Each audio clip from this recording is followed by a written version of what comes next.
Olá pessoal, tudo bem? Então vamos lá, vamos agora para a nossa última aula do curso, tá certo? De espaços métricos, conforme eu falei para vocês, né?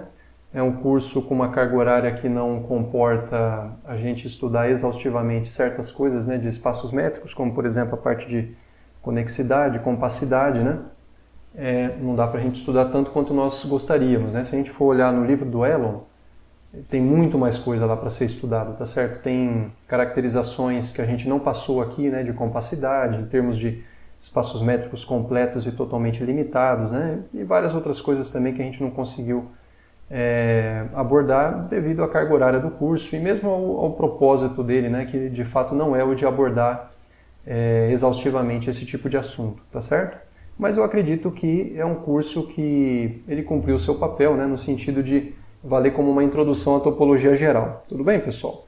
Bom, então para finalizar essa parte de compacidade, basicamente ao longo dessa aula de hoje a gente vai estudar um pouco a respeito das relações entre compacidade e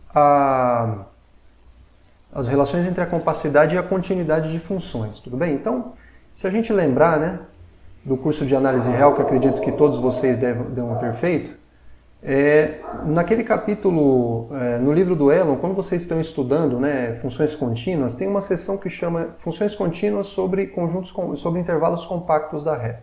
Tá certo? Então, quando você tem uma função, pelo menos, da reta na reta, que é contínua, quando você sabe que o domínio dela é um conjunto compacto, então tinha uma série de propriedades a mais, tá certo? Que você conseguia enunciar e provar para essas funções que você não conseguia fazer quando você não tinha esse tipo de informação a respeito do domínio da função. Tudo bem?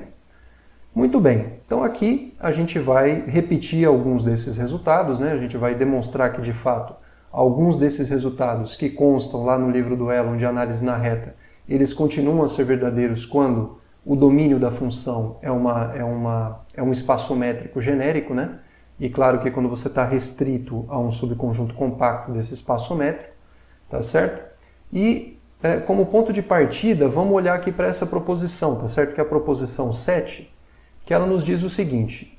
Bom, se você tiver A, um subconjunto fechado de um espaço métrico compacto M, então, e se você tiver F, uma função de MR, uma função contínua, então o ponto de máximo e de mínimo dessa função dentro desse conjunto A vai ser assumido em algum elemento de A.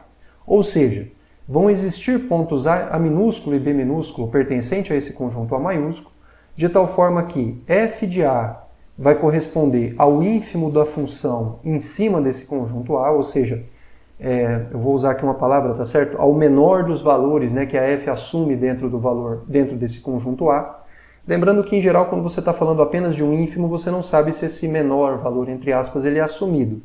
Justamente o que está sendo enunciado aqui é que sim, ele é assumido em um ponto que pertence a A, tá certo? E assim como acontece com o ínfimo, também acontece com o supremo, ou seja, o supremo dos valores da função em cima do conjunto A, ele é assumido em um valor, em um certo ponto B do domínio, tá certo, pessoal?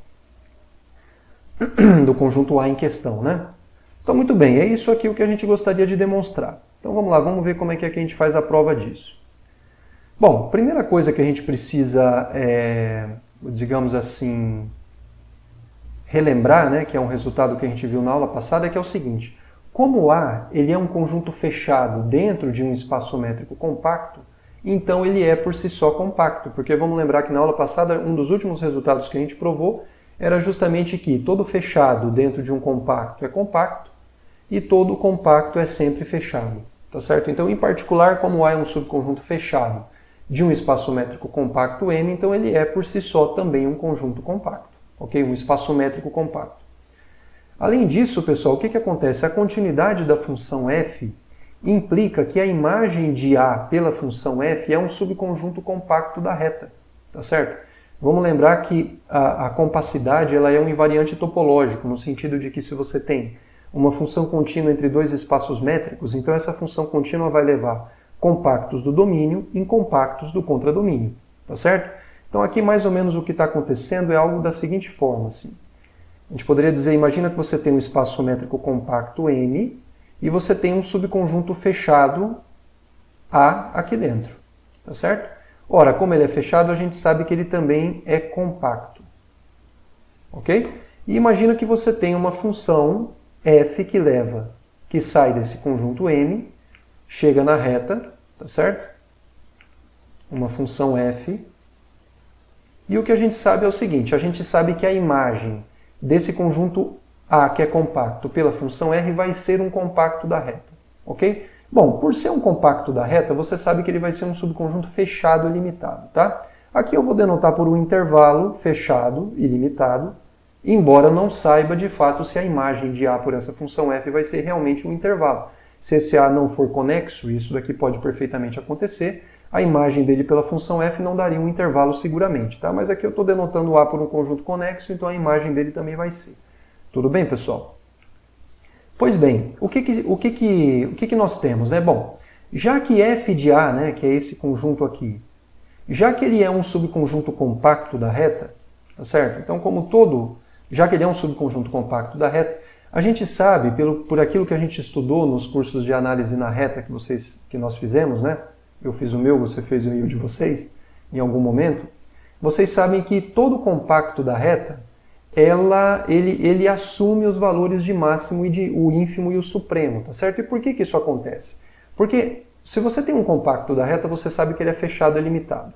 Por ele ser limitado, você sabe que o ínfimo e que o supremo dele estão bem definidos, tá certo? Ocorre que é um exercício muito simples de análise na reta, provar que o ínfimo e o supremo de um subconjunto da reta, eles sempre são pontos aderentes ao conjunto em questão, tá certo? Ora, mas como você sabe que o conjunto é compacto, então, portanto, ele é fechado, então esses dois pontos aderentes, eles de fato pertencem ao conjunto, certo?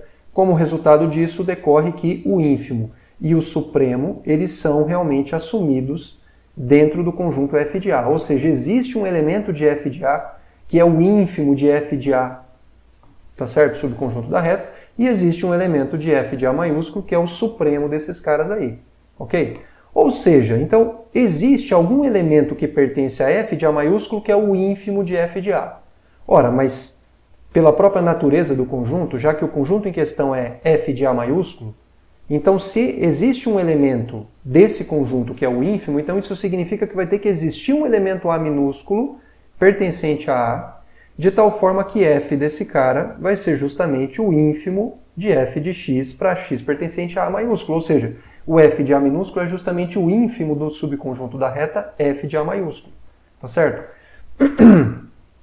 E analogamente, haja vista que o supremo desse conjunto também é assumido, então isso significa que existe um B pertencente a A maiúsculo, de tal forma que f de B minúsculo vai ser justamente o supremo de f de A maiúsculo, ou seja, o supremo de f de x para x pertencente a A maiúsculo.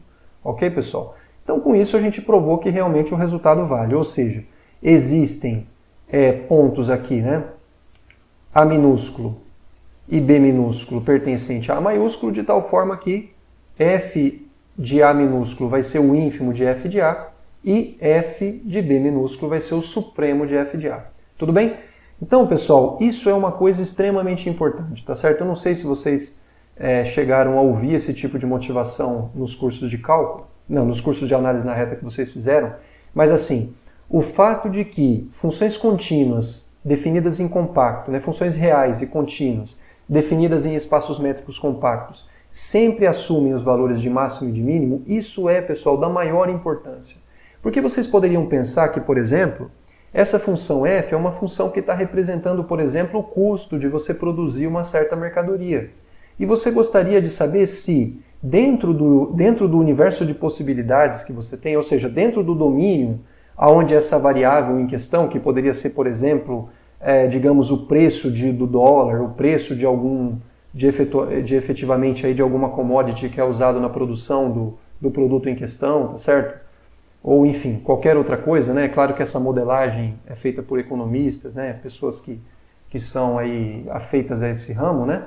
Então, você sendo essa função uma função que, por exemplo, está representando o custo de produção de um certo produto, é sempre importante você tentar minimizar essa função, ou seja, você saber para quais conjuntos de parâmetros do domínio, você sabe que essa função vai assumir o valor de mínimo, ou seja, o custo de produção, é importante você saber se você consegue minimizar os custos de produção para algum valor de parâmetro que você tem no domínio, porque depois, feito isso, você pode eventualmente aplicar um método numérico para tentar procurar por esse valor de mínimo, ou pelo menos chegar o mais próximo possível dele. Mas saber se esse valor de mínimo existe é uma questão fundamental, tá certo? Pois bem, se você estiver trabalhando com um espaço métrico, aonde você tem a informação de que esse espaço métrico, com aquela métrica em questão, ele é compacto, então se a função for contínua, você já sabe que esse valor de mínimo ele vai existir, tá certo? Então, isso daqui tem a ver com problemas de otimização, tá certo? Onde você está procurando minimizar ou maximizar funções, que pode ser funções custo, função, enfim. Aí isso daí se aplica a muita coisa, né? Mas então, pessoal, esse daqui é um resultado extremamente importante, tá? Extremamente importante. Tenham em mente isso. Embora abstrato, ele é um resultado extremamente importante. Tudo bem? Muito bem, vamos agora aqui para a próxima proposição. Proposição número 8, que diz o seguinte, olha. Imagina que você tem mn espaços métricos, tá certo? Mn espaços métricos e você tem f uma função de m em n contínua, ok? Então, esse teorema fala o seguinte, olha, se m for compacto e a f for contínua, então na verdade essa função é mais do que contínua. Ela é uma função uniformemente contínua, ok? O que significa isso? O que significa uma função ser uniformemente contínua? Eu acredito que a gente não abordou isso, não estou bem certo se a gente abordou isso quando a gente estava estudando funções contínuas aqui, mas certamente vocês devem ter visto esse conceito aí nos cursos de análise que vocês fizeram, tá certo? Enfim, para quem eventualmente não tenha visto, não me custa nada aqui relembrar um pouco a definição de continuidade uniforme, né? Então, o que significa essa função f, ela ser uniformemente contínua em um conjunto, nesse domínio M, né? Então, f, ela é uniformemente contínua em N, se e somente se o seguinte acontecer. Se para todo epsilon positivo existir um delta positivo, tá certo? Que seja tal que, para todo x e y pertencente ao domínio, cuja distância entre eles seja menor do que delta, isso tem que implicar que a distância, claro que essa distância aqui é em n, tá? Entre f de x e f de y é menor do que epsilon, ok? Aí você fala, poxa, mas essa daqui é exatamente a definição de continuidade, não é? Não, não é. Por que não é? A definição de continuidade ela é uma definição pontual. Quando você fala quando você está definindo uma função contínua num espaço métrico M e você usa uma proposição parecida com essa para significar esse fato, você está falando da continuidade em um certo ponto A. E aí, se você estivesse definindo, f é contínua no ponto A se para todo epsilon existir um delta positivo de tal forma que para todo x pertencente a M, não tinha esse y aqui, se a distância de x até A for menor do que delta, então a distância de f de x até f de A é menor do que epsilon. Tá? Quando você define a continuidade, pessoal, o que é, digamos assim, primordial é que para um dado epsilon positivo, você sabe que existe um delta, que na definição de continuidade, esse delta depende do epsilon em questão e também do ponto com respeito ao qual você está definindo a continuidade. Tá certo? E aí você tinha que uma implicação parecida com essa era verdadeira. O que ocorre, pessoal, quando você está falando da continuidade uniforme, perceba que isso é uma coisa global a respeito da função. É uma propriedade global da função, não é uma propriedade local da função. Para todo epsilon positivo, você sabe que existe um delta que depende apenas de epsilon e de mais ninguém. Tá certo? Existe um delta positivo que depende apenas do epsilon, que é tal que, para todo x e y que cumpra isso, essa proposição é verdadeira. Ou seja, independentemente, a gente não está particularizando essa implicação para um certo y em questão. Tá certo? O que você está falando é que, para todo epsilon, existe um delta que pode ser tomado uniformemente com respeito a todos os y que você puder imaginar aqui, tá certo? Que é tal que essa implicação é verdadeira. Então é por isso que nós falamos uniformemente contínua, porque esse delta ele serve para todos os y que você puder tomar em M, tá certo? Você pode escolhê-lo uniformemente com respeito a y, tá certo, pessoal? Então, uniformidade, né, o fato de uma função ser uniformemente contínua também é algo extremamente importante quando você está em certos enunciados de teorema, tá certo? Para quem fez aí um curso um pouco mais avançado de análise, deve ter visto esse tipo de coisa, tá certo, pessoal? Então é importante nós termos essa informação. Então, basicamente, essa proposição fala o quê? Função contínua definida no espaço métrico compacto, na verdade, ela é uniformemente contínua, tá? O que é algo muito mais forte. Muito bem, então vamos provar que realmente a f é uniformemente contínua, ou seja, a gente deveria provar que para todo epsilon positivo existe um delta positivo para o qual isso daqui é verdadeiro. Ok? Muito bem, essa prova ela é uma prova que é feita por contradição. Então aqui nós vamos supor, por contradição, que a função f não seja uniformemente contínua. Ok? Bom, se ela não é uniformemente contínua, o que você sabe que vale é a negação dessa proposição aqui. Uma proposição composta, que tem inclusive esses quantificadores aqui, universal e existencial, né? Então quando você nega essa proposição, isso aqui fica como? Ficaria assim, existe um epsilon 0, digamos, positivo, que é tal que para todo delta positivo vai ser falso essa implicação. Ou seja, não vai ser verdadeiro que para todo x e y que cumpre isso daqui vai valer. Ou seja, para todo delta positivo vai ter que existir um par x delta e y delta pertencente a M, cuja distância desse x delta até esse y delta vai ser menor do que delta, e mesmo assim a distância entre f de x e f de x delta e f de y delta vai ser maior ou igual do que o epsilon. Certo? Isso que significa negar essa proposição aqui. Tá certo? Então, nós estamos assumindo que essa negação é verdadeira. Então, perceba aqui, nós sabemos então, por hipótese de contradição, que existe um epsilon 0 positivo, para o qual, para todo delta, o que eu acabei de falar, se verifica. Tá? Então, em particular, se nós tomarmos o delta como sendo da forma 1 sobre n, tá certo? Então, para todo n natural, se nós tomarmos o delta como sendo 1 sobre n, nós sabemos que vão ter que existir um xn e um yn, tá certo? Já vista que o delta está indexado em n, eu também vou indexar o xn e o yn, que eu sei que existe, que cumpre isso com delta igual a 1 sobre n e que não cumpre isso, eu vou chamá-los de xn e yn, tá? Então nós sabemos que existe xn e yn que são tais que, se a distância, em primeiro lugar, a distância entre xn e yn é menor do que 1 sobre n, ou seja, ele verifica isso. E mesmo assim, isso daqui não se verifica, ou seja, a distância entre f de xn e f de yn é maior ou igual do que ε0, ok? E aí o que a gente quer agora, pessoal, é chegar numa contradição, tudo bem? Então, veja bem, como m ele é compacto, então nós sabemos que essa sequência xn aqui, ela vai ter que admitir uma subsequência convergente para um certo ponto de M. Porque vamos lembrar que a definição de compacidade que a gente está vendo aqui é justamente isso. Um espaço métrico ele é compacto se toda sequência admitir uma subsequência convergente para um ponto do conjunto. Ok? Então, já que M é compacto, então eu sei que existe um P pertencente a M e uma subsequência de Xn que converge para P. Tudo bem? Muito bem, então a gente vai chamar o fato de que xnk converge para P, nós vamos chamar de 2, e o fato de que xn e yn são tais que a distância entre eles é menor do que 1 sobre n, e mesmo assim a distância entre f de xn e f de yn é maior ou igual do que ε0, nós estamos chamando esse fato de 1, tá certo? Então, pessoal, por 1 e por 2 decorre o seguinte.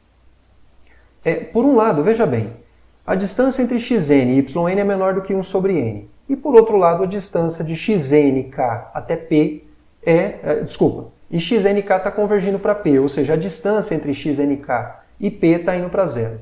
Então, pessoal, não é difícil de verificar que isso implica que o limite de ynk também é p. Por quê, né? Ora, porque quando você for calcular a distância entre ynk e p, você poderia usar a desigualdade triangular, né? E, digamos assim, interpolar o ponto xnk entre eles, ok? E aí você sabe o quê? Você sabe que quando k vai para infinito, isso daqui vai para zero, por quê? Porque isso aqui é menor do que 1 sobre nk, e você sabe que quando k vai para infinito, nk vai para infinito, e portanto, isso daqui vai para zero. E por outro lado, como o limite de xnk é p, então essa distância aqui também vai para zero. Ou seja, isso daqui vai para zero e pelo teorema do confronto nós sabemos que realmente ynk converge para p. Tudo bem? Simplesmente fiz aqui os detalhes aqui dessa afirmação. Ora, mas então, veja bem, Como f é uma função contínua, né, nós sabemos que f é uma função contínua, então decorre daí que o limite de f de xnk, que por sua vez é igual ao limite de f de ynk, porque perceba, como xnk converge para p e como ynk converge para p, como f é contínuo, então vamos lembrar que funções contínuas levam sequências convergentes em sequências convergentes, então isso significa que o limite de f de xnk é igual a f de p, e pelo mesmo motivo o limite de ynk também é igual a f de p, tudo bem? Portanto, vale essa igualdade aqui.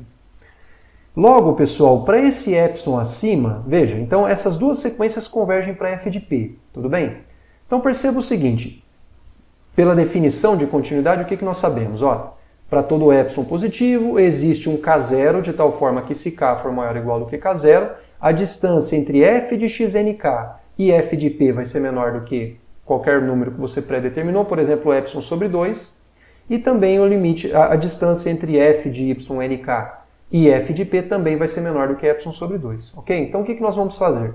Vamos tomar o epsilon 0, o epsilon como sendo epsilon 0, que era aquele epsilon 0 que eu sei que existia devido à hipótese de contradição. Tudo bem? Então para esse epsilon 0 que está aqui em cima, nós sabemos que existe um k0 natural de tal forma que se k for maior ou igual do que k0, então a distância de f de xnk até f de p é menor do que epsilon 0 sobre 2, e eu também posso supor, sem perda de generalidade, que esse k0 é tal que a distância entre f de y, na verdade aqui é ynk, tá certo? Aqui tem um pequeno erro, isso daqui é xnk e aqui é ynk, ok?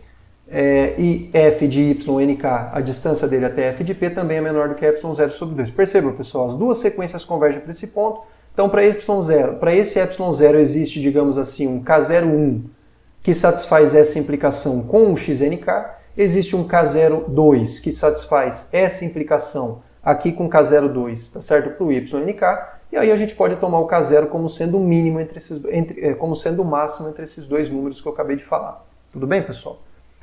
Dessa forma, o que isso significa? Isso significa que se você pega um k qualquer maior ou igual do que k0, o que nós sabemos?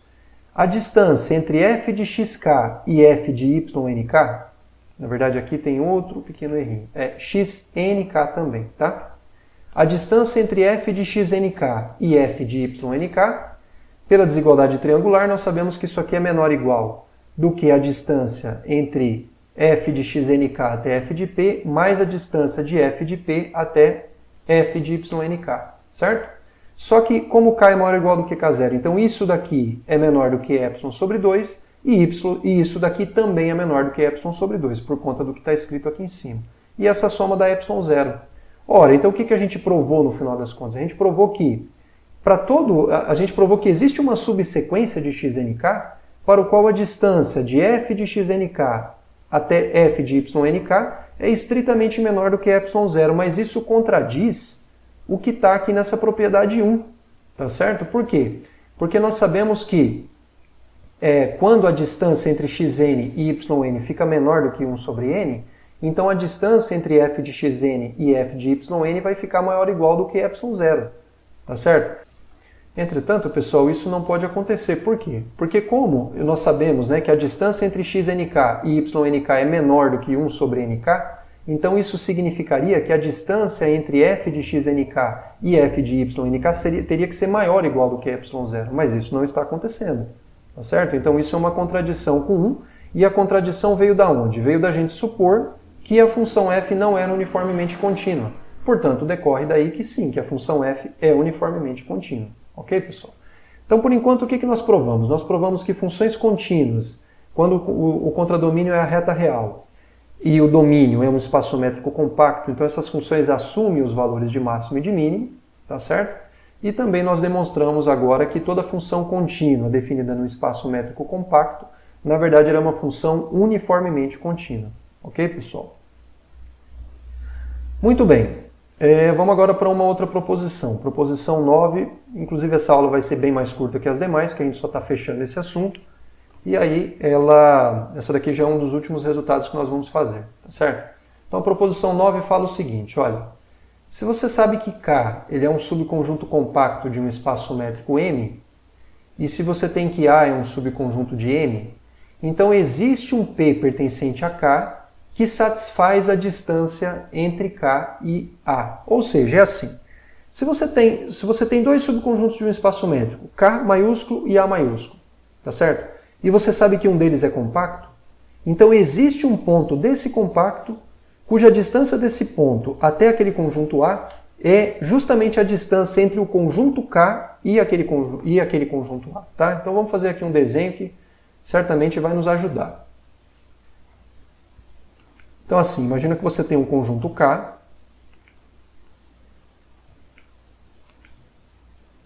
que é compacto, ok? E você tem um conjunto, digamos assim, A maiúsculo, que não precisa ser compacto. Ele pode, por exemplo, não ser fechado, não ser limitado, tudo bem? O que o resultado faz? Existe um P pertencente a K, de tal forma que a distância entre P e A, que no caso seria mais ou menos isso daqui, né, aqui no meu desenho, isso daqui é a distância entre P e A, isso daqui é justamente igual à distância entre K e A. Ou seja, existe um elemento de K que minimiza a distância entre os pontos de K até A.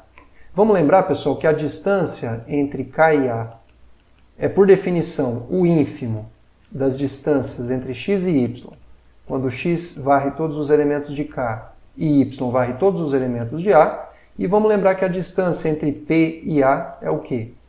É o ínfimo dentre as distâncias de P até Y, quando você faz o Y varrer todos os elementos de A. Tudo bem, pessoal? Então, vale esse resultado aqui. Tudo bem? Então existe esse cara aqui que satisfaz essa menor distância. Perceba, pessoal, que se, por exemplo, o K não fosse compacto, por exemplo, se ele não fosse fechado, possivelmente esse ponto P, que certamente seria um ponto de aderente a K, tá certo? Que minimizaria aqui essa distância, poderia ser que ele não pertencesse a K. Então, uma coisa é você falar que existe um P pertencente a M para o qual essa igualdade é verdadeira. O que nós estamos falando aqui é mais, é que esse P ele pertence a K, ele pertence ao conjunto. E isso vem da compacidade do K. Tudo bem, pessoal? Bom, vamos demonstrar esse resultado. E vamos prestar bastante atenção que a demonstração é um pouquinho técnica, tá certo? Ele também vai ser por contradição e a gente vai contradizer aí um fato bastante conhecido, tá? Então veja bem, bom, como a distância entre K e A é o ínfimo das distâncias entre x e y para x em K e y em A, então nós sabemos que para todo n natural, quando você considera esse número distância de K até A mais 1 sobre n, esse número ele é um número estritamente maior do que esse daqui. Sendo esse número, por definição, o ínfimo desse conjunto, então ele é o quê? Ele é a maior das cotas inferiores do conjunto. Isso significa que qualquer número maior do que ele não vai poder ser cota inferior do conjunto cujo ínfimo é esse cara aqui. Tá certo? O que isso significa? Como esse número é estritamente maior do que a distância de K até A, então isso significa que esse cara não é cota inferior desse conjunto aqui. Ora, se ele não é cota inferior desse conjunto, é porque tem que existir um elemento desse conjunto que é menor do que ele, certo? Ora, mas esse elemento, ele é a distância entre um certo cara de K e um certo cara de A, que aqui a gente vai denotar por xn e yn. Então nós sabemos que existem xn e yn, cuja distância entre eles é menor do que a distância entre K e A mais 1 sobre n. Tudo bem, pessoal? E aí, né, então isso prova essa desigualdade aqui. Por outro lado, isso daqui é uma desigualdade não é necessariamente estrita. Por outro lado, como a distância de K até A ele é uma cota inferior desse conjunto, então é óbvio, né, que esse número aqui é maior ou igual do que essa distância aqui. Tudo bem, pessoal? Muito bem. Então, nós sabemos isso por um lado, tá certo? Então, nós sabemos que essa sequência... Perceba que isso aqui nos dá uma sequência em K, que é a sequência xn, e também nos dá uma sequência em A, que é a sequência yn. Tudo bem? Ocorre o seguinte, ocorre que K é compacto. Então, sendo K compacto e xn uma sequência em K, então nós sabemos que existe uma subsequência de xn que converge para um ponto que pertence a K, ok? Por esse motivo, então, nós sabemos que existe um P pertencente a K e uma subsequência xnk, de tal forma que o limite dessa subsequência é justamente o P, tá certo? Muito bem, então o que nós vamos fazer? Nós vamos mostrar que a distância entre esse P... Então aqui, pessoal, só para a gente entender, tá? O que a gente está fazendo? O que a gente construiu aqui no final das contas? A gente construiu uma sequência xn em K que está convergindo, que é tal que a gente construiu uma sequência em K xn, uma sequência yn em A, de tal forma que a distância entre xn e yn elas estão ficando cada vez menores conforme o n cresce, e isso está convergindo para a distância entre K e A. Tudo bem? Isso fica bastante claro por essas desigualdades aqui. Perceba que quando n vai para infinito, a distância entre xn e yn converge para a distância entre K e A. E nós sabemos que a sequência xn ela converge para um certo P. Então eu pergunto para vocês, quem que é o candidato a ser aquele cara de K que minimiza a distância entre os pontos de K até A? Ora, é óbvio que é esse P que é o limite dessa subsequência xnk. Tá certo? Na verdade não é a sequência inteira que converge para P, é pelo menos uma subsequência dela, tudo bem?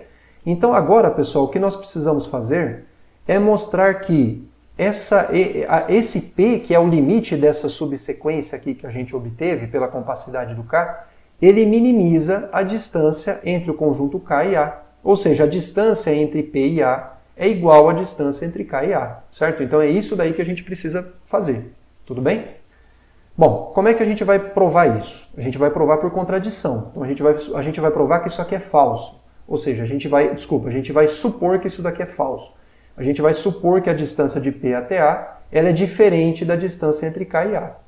Só que tem uma coisa, pela definição da distância entre K e A e pela definição da distância entre P e A, é fácil a gente ver que a distância entre P e A é seguramente maior ou igual do que a distância entre K e A.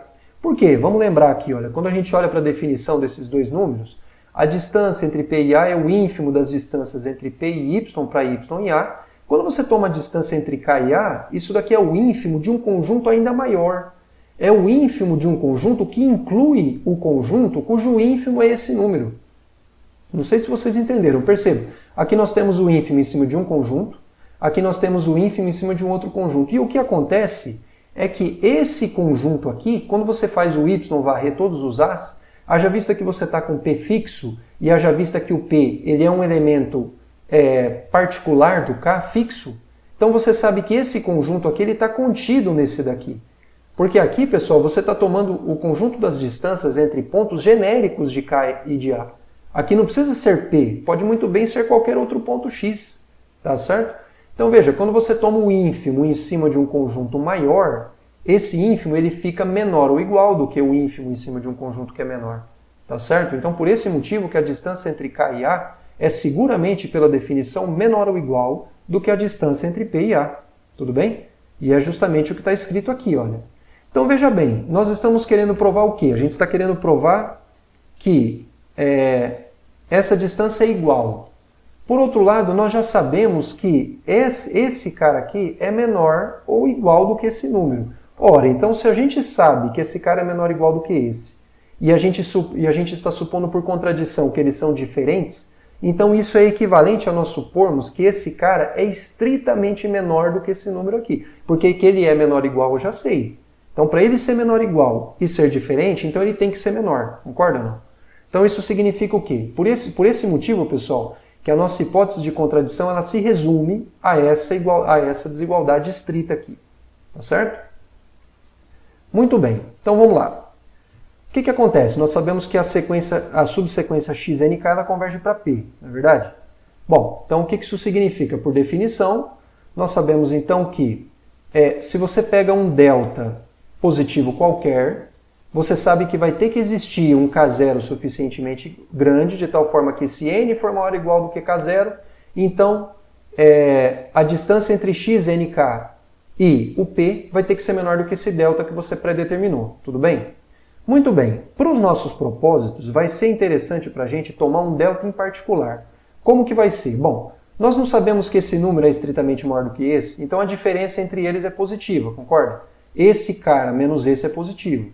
Ora, então ele menos esse cara menos esse cara dividido por 2 continua sendo um número positivo, tá certo? Então vamos fazer o seguinte, vamos tomar um epsilon menor do que esse número que eu acabei de falar, que é a distância entre P e A menos a distância entre K e A dividido por 2. Ok? Pois bem, esse delta ele está sendo tomado positivo e menor do que esse número. E perceba que isso só é possível de ser feito por conta da nossa hipótese de contradição. Ok? Bom, como essa subsequência converge para P, então para esse delta em particular eu sei que vai ter que existir pelo menos um, na verdade existem infinitos, mas existe seguramente um nk para um k suficientemente grande, e eu posso inclusive supor que esse k é suficientemente grande de tal forma que 1 sobre nk é menor do que delta. Lembre-se, nk faz parte do domínio da subsequência, tá certo? Faz parte do domínio da função, tá certo? De fato, que está associado a essa subsequência. E esse domínio é um subconjunto infinito dos naturais, N1, N2, N3, e nós sabemos que, por ele ser infinito, então ele é ilimitado superiormente, e por isso você sabe que você consegue NKs arbitrariamente grande, desde que você tome o K arbitrariamente grande, tá? Então, se esse K, que nós estamos supondo, que nós sabemos que existe, se nós supormos que ele é arbitrariamente grande, a gente sabe que 1 sobre NK vai ser menor do que esse delta aqui. Por menor que seja esse delta, uma hora ele vai ficar menor. Certo? Então, pois bem, pegue um nk que é tal que 1 sobre nk é menor do que delta e que ainda por cima a distância entre x, nk e p seja menor do que delta. Tudo bem, pessoal? Isso aqui é possível, haja vista que essa subsequência converge para p. Bom, então perceba uma coisa. O que nós vamos fazer é o seguinte, a gente vai contradizer a desigualdade triangular. Certo? Como é que a gente vai fazer isso? A desigualdade triangular fala o que para a gente? Fala que a distância entre p e ynk é menor ou igual do que a distância entre P e XNK, mais a distância entre XNK e YNK, correto? Isso daqui nós sabemos pela desigualdade triangular. O que a gente vai provar? A gente vai provar que o que vale, na verdade, haja vista a nossa hipótese de contradição, é a desigualdade contrária a essa. Ou seja, essa desigualdade aqui que a gente vai provar que é verdadeira. Ou seja, essa distância aqui mais esse número mais esse vai ter que ser menor do que esse daqui. Então, como é que a gente vai provar isso? A gente vai começar com o lado direito, e é o que está sendo feito aqui. Perceba, a distância entre P e XNK, mais a distância entre XNK e YNK, que é o que está aqui do lado direito. A gente vai trabalhar com isso até provar que isso é estritamente menor do que a distância entre P e YNK. Isso não vai poder acontecer, haja vista que isso vai contradizer a desigualdade triangular, que é algo que nós sabemos que é verdadeiro, porque deu uma métrica. Tudo bem? Então, como é que a gente vai fazer isso? Veja, por um lado, pessoal, a distância entre P e XNK nós sabemos que é menor do que delta, certo? Por outro lado, a distância entre XNK e YNK, a gente sabe que ele perceba que nós tomamos esses caras aqui, de tal forma que essa desigualdade é verdadeira. Então a distância entre XN e YN é menor do que a distância entre K e A mais 1 sobre N. Então se a gente tomar NK aqui e aqui vai aparecer NK também, tá? Então a gente sabe que a distância entre XNK e YNK é menor do que a distância entre K e A mais 1 sobre NK. Tudo bem? Ora, mas acontece que a gente tomou esse 1 sobre NK menor do que delta. Então eu posso trocar esse cara também por delta. E com isso nós vamos ficar com delta mais isso daqui mais delta. Na verdade é assim, isso daqui é menor do que delta mais a distância de K até A, o que nos dá justamente isso aqui. Tá certo? Muito bem, mas agora vamos lembrar da definição do delta. O delta nós escolhemos ele menor do que metade desse número. Então 2 vezes ele vai ser menor do que esse número que está aqui no numerador.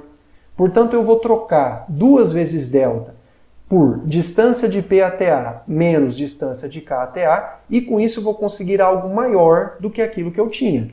Tá certo? Por esse motivo que nós temos essa desigualdade aqui. Correto?